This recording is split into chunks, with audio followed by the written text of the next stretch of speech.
Hi again then guys, and welcome to episode 8 of SuperSports, the review series for GT6's vehicles which sit the thin line between sports car and full-on supercar. And in this episode we're featuring a vehicle which, like the McLaren MP412C, which I reviewed in this series a while ago, could also be potentially controversial. And it is of course the Lexus LF-A. Hugely popular car, considered to be one of the best vehicles, or one of the best exotic vehicles ever made, and an argument could be made that it deserves to be in the supercar series rather than the SuperSports series. However, and I'm not necessarily saying I would completely disagree with that, however, one of the ways of telling what class a vehicle is to compare it to its rivals. What are the vehicles which you would put it up against? In the case of the LFA, you'd put it up against the Nissan GTR, the Lamborghini Gallardo, the Ferrari 458. You wouldn't put it up against a Veyron, or a Koenigsegg, or an SLR McLaren. Those are true supercars, and if you would not put this car up against those, you then have to ask yourself why you wouldn't. It's because it's not in the same league. If it's not in the same league, then surely by definition it cannot be the same calibre of exotic vehicle, which is therefore why I'm classifying it as a supersports vehicle rather than a pure supercar. Now, with that political correctness out of the way, what does the car actually have to offer? Well, there are two different versions to choose from. There's the standard, obviously standard being a relative term, version which you can see here, the LFA, and there is of course the more hardcore track-focused Nürburgring Ring edition. Now, I think this is probably going to disappoint some people, but I'm not going to make a specific episode just for the Nürburgring Ring edition, and the reason for that is because the differences between the two cars is so minute. Even in terms of straight line performance or overall lap times, there's literally only points of a second between them. It's just not worth making a complete episode for both vehicles. I'd just be talking hot air and wouldn't be really telling anything about the car that you wouldn't already know from the other episode.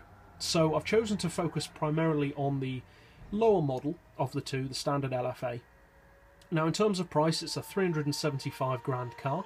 The Nürburgring Ring edition is of course a 445 grand car, so the value for money in terms of how much better it actually isn't that great on the Nürburgring Ring edition anyway. An extra 70 grand for a couple of points of a second, that's not really great value for money.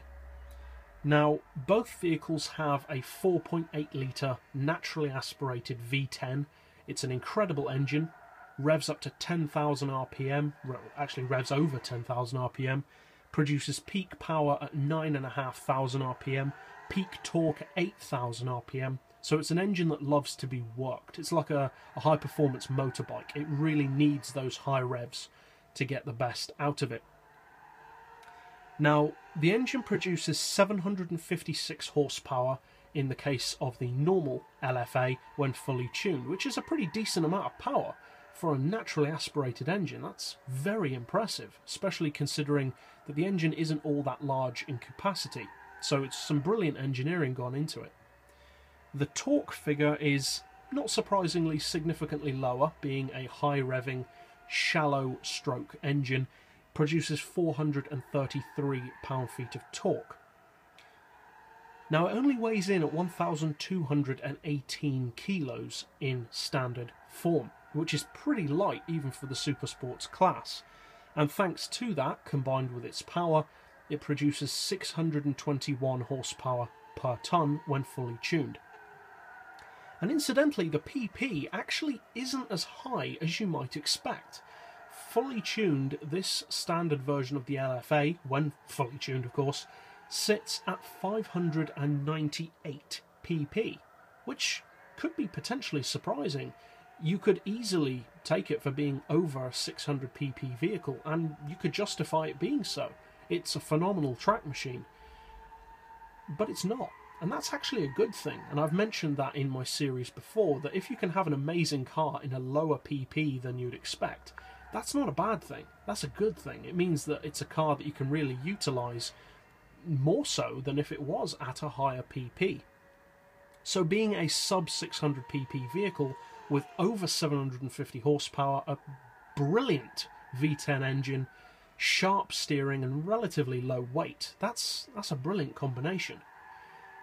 Now it's expensive, but many of the other cars of the series are as well, and in terms of straight line performance, it is one of the quicker SuperSports models, around 270 miles per hour without NOS or draft, very quick acceleration as well, especially again for a naturally aspirated car. The handling, as we already said, is very sharp, very controlled. You can make it slide of course, but it's a very, very fun, very good handling car. So overall, if you're looking for a brilliant all-round SuperSports machine, it would be hard to find one that's better in so many ways than the LFA is. So that's it for this episode. I'll see you guys next time, and as always, thanks for watching.